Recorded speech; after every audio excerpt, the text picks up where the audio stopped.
Hi everyone, my name is Hugh Blaine and I'm the president of Claris Consulting, and this is my video blog. And this is a video blog where we want to take the oftentimes very esoteric world of management consulting and put it into real and practical terms for everyone who watches.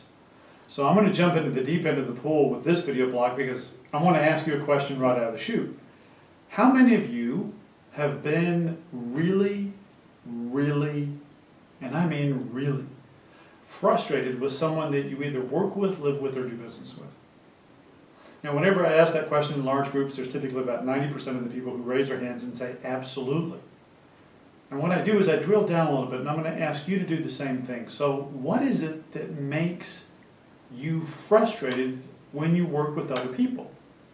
I'm going to venture a guess there's a couple of things like this. You may very well say that what makes me frustrated about working with this person is that they talk too slowly. And that some of you may say that that person talks too quickly and then they don't ever know where there's no period in any of their sentences. They just go, go, go, go. There's typically a two-word when we start describing people who are frustrating to us. So what I want to do is I want to explain to you why that is. And then I want to give you three very practical things that you can do to substantially increase the effectiveness of your personal and your professional relationships. And we're going to do that all within about 5 to 6 minutes. Okay, so let's jump in here.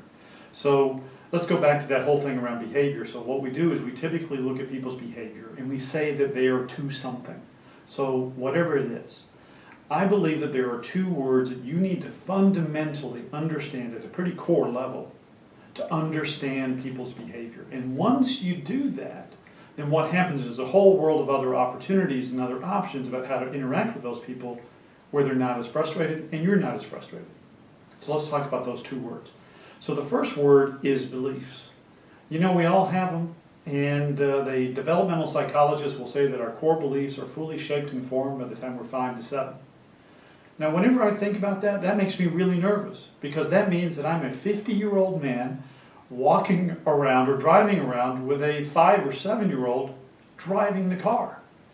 Now, I don't know what your driving skills were like at 5 to 7, but you know what? I don't want a 5 or 7-year-old driving my car.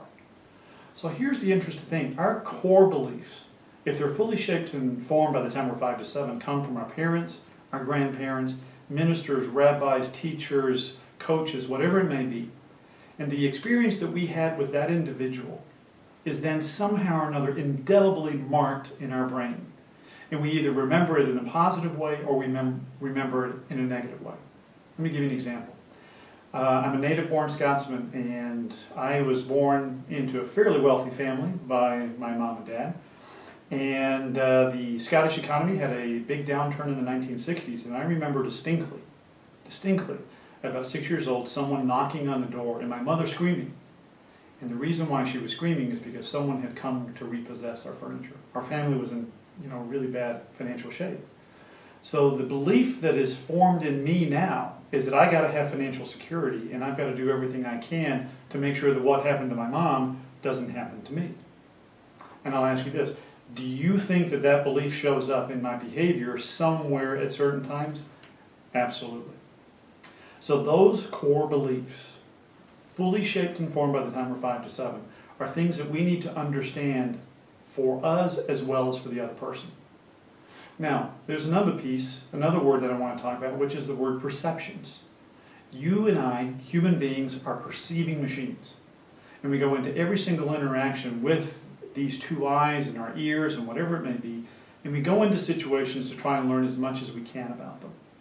So the room where we're filming this video blog, one of the things that would happen is that if an electrician were to walk in here, the electrician would look at the wall outlets, he would look at the lighting fixtures, he would look at things from an electrical perspective. If a carpenter were to walk in here, they would probably look at the hardwood floors, they would look at the crown molding, they would look at things from a carpenter's perspective. And if someone who is a paint salesperson walked into the room, they would look at the walls and say, well, that's a PMS color this. And they would look at it and say, is that a glossy paint, is that a matte finish, whatever it may be. But they would look at it from the prism of a painter. So the same thing happens every single day at work, that you and I go into meetings, we go into interactions with other people, and we bring all of our perspectives. And we bring all of those perspectives to bear in everything that we do. And here's what happens. Whenever we perceive something, we then take that perception and align it with our core beliefs about what that situation means to us. So that means if I go into a situation and I perceive that something is going to jeopardize my financial security, then my belief is that I need to do whatever I can to kind of avoid that situation, and so you will see that show up in my behavior. So the interesting thing is that people's beliefs and perceptions fully shape and form their behavior. So anytime that you say that someone really, really frustrates you, I'm going to give you 3 recommendations now about what to do so you can minimize the frustration and actually get back on track to having a more effective and productive relationship. Here are the 3 things. Number 1, forget behavior. For a moment, I want you to take the behavior off the table and understand this, that people do things for a reason. You oftentimes just don't know what the reason is. People do things because their beliefs and their perceptions tell them that that's the right thing to do in this situation. So if you focus on someone's behavior and you say you need to change their behavior and you kind of push up against them and say do something differently, they're going to resist you. So don't focus on the behavior at first. Focus on the beliefs or perceptions that drive the behavior. And if you change one of those, behavior will change. Now, I don't know if this works with 5 or 7-year-old children, and I don't know if it works with teenagers who want to drive cars. So you know what? I'm talking about with adults for the most part for right now. Second thing I want you to do is I want you to really understand your core beliefs. So what are your beliefs? What are your perceptions about this person, about this situation? And for you to really understand and kind of peel the onion about what is the prism through which I look at all of my business interactions, my personal interactions, what are the beliefs that I have? And I'd love for you to get crystal clear about what your beliefs and perceptions are. And then get crystal clear as best as you can about somebody else's beliefs and perceptions. Really put yourself into their shoes and try and understand, well, if they behave this way and I work backwards, that tells me that there must be some belief or perception that they have that makes them want to do that. Well, what is that? And how, if I understand that, can I improve the quality of the relationship? Something to think about. And here's the third thing. Make small requests. And here's what I'm going to suggest. Make small requests of yourself. Because I will venture right now that if you were to create a list of 20 items of things that people do that really, really frustrate you, you could probably look at that list and also put an asterisk by 3, if not 5 of those things, and say that there are probably people who say that you do those things. So guess what? Make small requests of yourself about how do you change and modify and have greater positive influence with the people that you work with and live with.